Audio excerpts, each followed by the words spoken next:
this is Danielle from Spoil Yourself Natural. I wanted to do a video on essential oil blending. So making your own essential oil blends, just going over really like the basics themselves, nothing too crazy, but I just wanted to kind of go over a couple key points. So I made a little PDF that I can share with you. I will leave it in the description box below. You can download the PDF. It really just goes over the basics themselves. It talks about the type of essential oils. So you have a top note, a middle note, and a base note. So a top note, you always think of light, bright oils. You're gonna think of like your fruity oils. They're the volatile oils, the ones that come right out when you smell something. You're like, ooh, that's bright, and then it kind of disappears.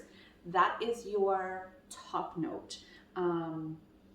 The next one would be your base note. So you're gonna think of like your herbaceous or floral notes when you're smelling an essential oil blend. The first thing you smell is obviously the top note, and then you kind of, I'm like, ooh, you get like an herby or a floral scent after. That would be your middle note, and then your base note is that warm, earthy, spicy scent. When you think of base notes, you're going to think of like trees, roots, resins, those type of things. And those are base notes. Those are the ones that anchor everything together.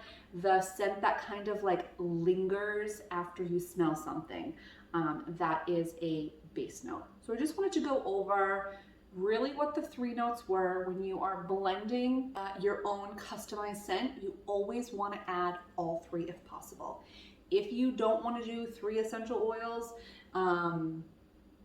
always try to make sure that you have a base note in there, even if it's just a small percentage, because that's what's going to anchor a top note. Essentially, if you're just going to do just a top note, so say you just want to do a lemon soap with lemon essential oil, it's not going to stay very long. The scent is going to disappear very quickly, or it's going to be very, very faint. But if you add a base note to it, even just a little bit, it anchors it all together. So if you did say you wanted to stick with lemon and you want to put maybe just a little bit of cedar wood in it. So maybe you could do a 90% lemon with 10% cedar wood. That cedar wood is going to be a very light scent when you smell the bar, but it's going to hold the lemon in. You can't guarantee that the lemon will stay completely because you're just using a top and a base note, but if you're insistent that you just want to smell the lemon, that's probably the best way to go about it. And obviously you can change that base note up to whatever it is you want. I'm just giving like an example itself, but you typically want to do a top, a middle, and a base, and we'll go over how to blend those appropriately. I highly recommend eocalc.com. I love that website. I am on it almost daily. You can search through other makers' recipes. You can go in and just search a particular essential oil, and then you can get other blends that way. So you could say you just want a summer scent, right? You're making your summer line. You could just put in summer, and anything that's labeled as a summer essential oil blend will come up. You could go in there and just click on lavender, and anything with lavender will come up. Say you only have 4 essential oils at home and you don't know how to blend them accordingly, or you want to see someone else's recipe, you can put in the 4 essential oils that you have and a recipe should come up. If you don't and you want to create your own, what you're going to do is you're going to make sure you have your top, your middle, and your base. And I'm going to show you how to create your own percentage and blend itself. So you're going to find your first top, middle, base. You're going to find the 3 essential oils that you want to use. You're going to grab yourself a cotton round, some pipettes. So if you're using 3 essential oils, 3 pipettes, and you're going to get yourself a notebook. So you make sure that you have all of those. Don't forget the notebook. It is the most important part. As a creator myself, I get so excited that I forget to record the stuff that I'm doing because I'm just like in that creative mindset.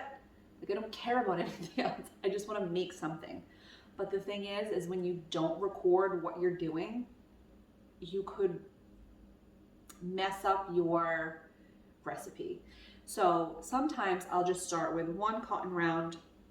I'm going to have my 3 essential oils and I'll put, 1 drop of each oil, and then you smell it and you decide I want more of this one or that one, and you add a little bit more of whatever it is that you're looking for. My goal is always to get to 10 drops of essential oil.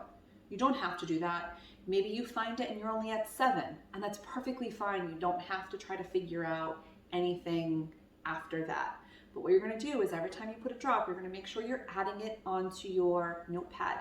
So by the time you find the perfect recipe for your essential oil blend, it's written down and you didn't think you were going to remember it and forgot it and were 1 drop off, which can essentially change the entire essential oil blend. So just make sure you're writing down everything that you're doing.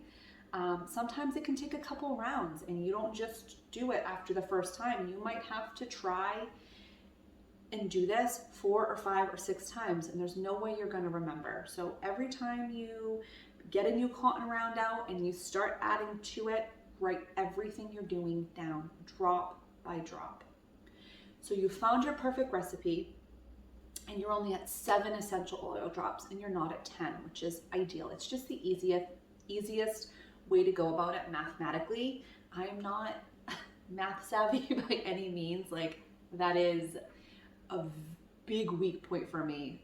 I'm not good at math, like not at all. But if I could do this, anybody can do this. And what you do is you are going to use a very simple math equation.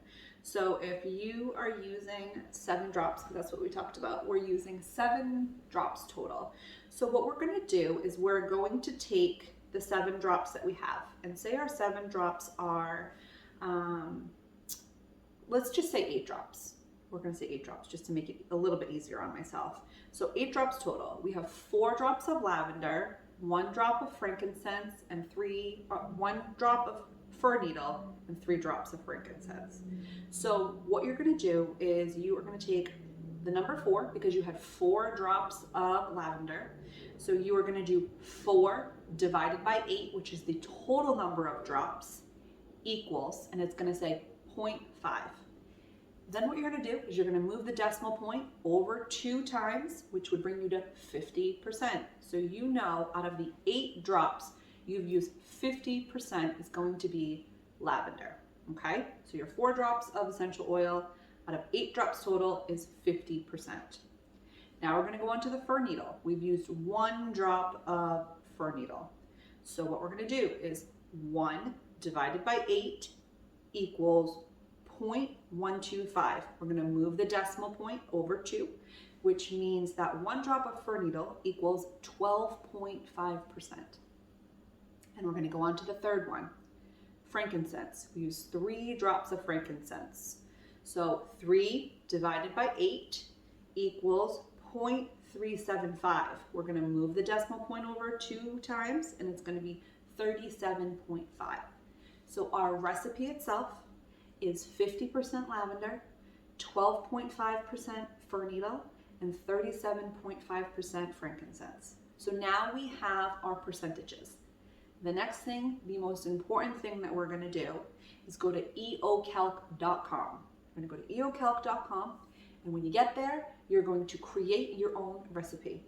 You're going to click on it, and in the first 3 tabs, I think there's only 5 tabs total, but you can add more tabs. So if you have a really complex, you can just keep adding the options to add more essential oils. So the first one, you're going to put lavender, 50%. Fir needle, 12.5%, frankincense, 37.5%. You're going to scroll down to the bottom. There it's going to ask you for the total amount of oils there. You're going to add whatever is in your soap recipe or lotion recipe or whatever it is that you're making. the percentage of oils or total volume, depending on what the product is. You're going to click the down button, and I believe cold process soap, I think it's number 9. So you're going to click on it, and then you're going to calculate, and a new screen will pop up, and it will show you your exact recipe for essential oils. It's even going to give you percentages. So it's going to show you everything you want to make sure is in green. If you ever see anything in red, you stop what you're doing and you reformulate your essential oil, okay? I never go over 3%. I believe you used to be able to go up to 5% on certain essential oils. I try to stick to 3 as like my max capo. So for lavender, it would give you your percentage. I like to stick with 3 or under, so I'd look at 3%. It would give you your amount in ounces. You'd write that down for your recipe. The next one, fir needle. Maybe I don't want my fir needle to be as strong. Maybe I'm gonna select 2%. I'm gonna see what the percentage is in ounces, and I'm gonna write it down. And then the third one, frankincense, 3%, whatever it is in ounces, write it down. So when I am going to the soap calculator and I'm writing my notes down on the essential oil blend that I've used and what the percentage is, I have everything available. You can print out the recipe as well if you want to store it in a catalog or something, but I like to do it every single recipe. I'm rerunning through eocalc.com. It is so important that you're utilizing that every time. I think it's just as important as SoapCalc. So like if you're getting a recipe from somewhere, you're running it through that calculator, just like you would at SoapCalc to confirm that your soap recipe is correct. I'll put the entire PDF below, so it even shows you the breakdown of that mathematical equation. And what I'm gonna do is I'm gonna insert right here, going through the process of finding that essential oil blend. And we're gonna use the same exact one just for, the same purpose, so you can kind of see it play out that self. But it's really fun to do. It's one of my favorite parts of making products, essentially, is blending out essential oils. I used to get really stressed out about it. I would only use other people's recipes, or I would, make a recipe and it didn't come out the right way. But that's the fun of it, is really just kind of experimenting, creating a recipe that works for you, or an essential oil blend, and trying it out and figure out what you do and don't like. Everybody's soap recipe is different, so what might work for one person doesn't work for another. Just keep that in mind. Someone might say like, oh, this essential oil blend held perfectly in my soap, and then you tried it out and it didn't work. So just keep that in mind. It doesn't mean that the blend there's something wrong with the blend that they've created. It just means that it performs differently in your soap than it does in theirs. If you're having a problem holding your essential oil blends and you're using top, middle, base notes, you're using the max percent and it's still not holding, I would recommend utilizing clay in your essential oil blend. So you'd make your blend, you'd add in at least a teaspoon up to a tablespoon of kaolin clay into the blend, let it sit for a couple hours. And if that's still not working, I would maybe look at your recipe, your soap recipe. It could potentially be the oils that you're using.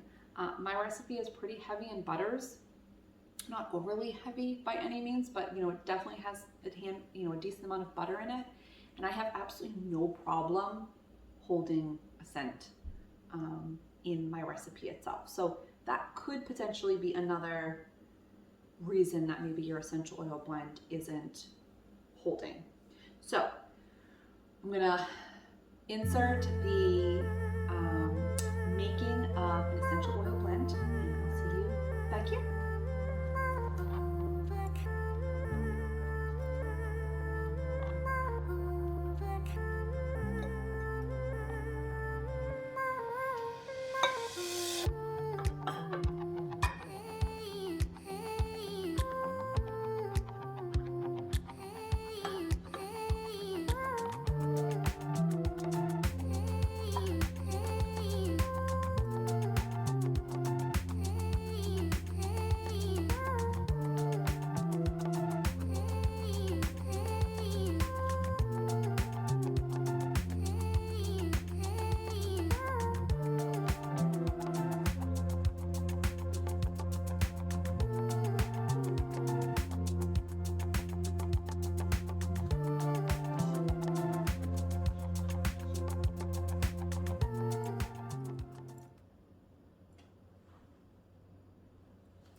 All right, well, I hope you enjoyed the making of an essential oil blend, the basics of top, middle, and base notes, and you enjoyed the PDF that was attached here. If you have any questions, please feel free to leave them below. I would love to chat essential oils and blends with you. It's one of my favorite things is actually creating them. So if you have a couple essential oils and you don't know how to utilize them, feel free to leave them below and I can try to put together a quick little recipe for you. Can't guarantee anything, but I can certainly give you my input. I look forward to seeing you all again next Thursday. Thank you and have a great day. Bye.